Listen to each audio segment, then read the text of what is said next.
Well, here's one that you might find obvious. A new study out of Northwestern University says good looks help female politicians. It found that both men and women were more likely to vote for a female candidate who was attractive.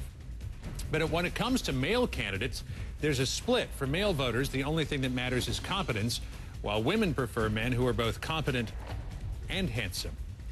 Well, more of the most politics in the morning now. Just 4 days before the election, there are growing doubts about Governor Sarah Palin. In the latest New York Times CBS News poll, 59% say John McCain's running mate is not prepared to be vice president.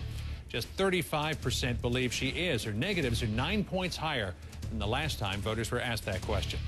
And in these final days, the McCain campaign is dismissing talk that Sarah Palin will be a scapegoat if John McCain loses the presidency. CNN's Jim Acosta is following that story for us. Beating back against all this stuff pretty hard, Jim. That's right, John. It's important to note the race is not over yet. It ain't over till it's over. But a third of those surveyed in that poll you just mentioned, John, say the vice presidential pick would be a major factor in their vote, adding more fodder to one of the biggest debates of the campaign, the Palin pick.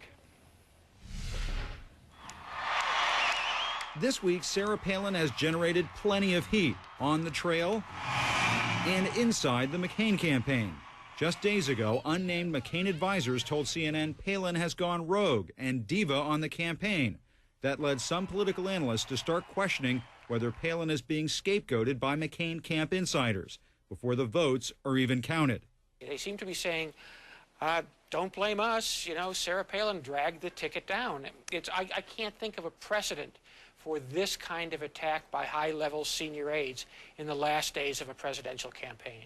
A spokesman for the GOP nominee acknowledges there were some stresses inside the campaign, but he insists the ticket is focused on winning, something McCain echoed on Larry King. We get along fine.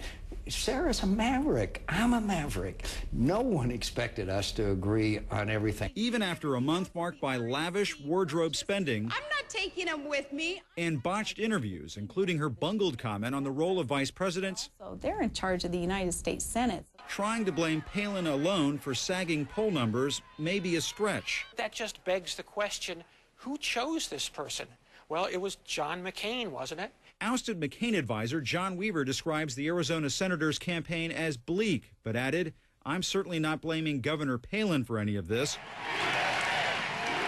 Other conservatives note her fundraising prowess and point to those big rallies like this overflow crowd in Missouri as evidence of her common touch.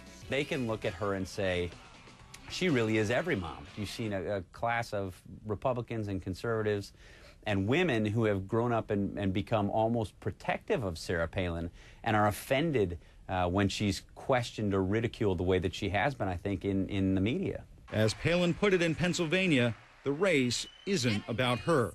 it's all going to come down to a choice between two men, Barack Obama and John McCain. The Conservative Culture and Media Institute has released a study accusing the national news networks of, quote, distorted coverage of Sarah Palin, arguing anti-Palin bias is driving up unfavorable views of the Alaska governor. Yeah, you were saying off camera that this is going to be a subject that is investigated and is the subject of poli-sci classes from here until gosh knows when. Term papers will be written on this for years to come, John. Yeah. All right. Jim Acosta for us this morning. Jim, thanks so much. You bet.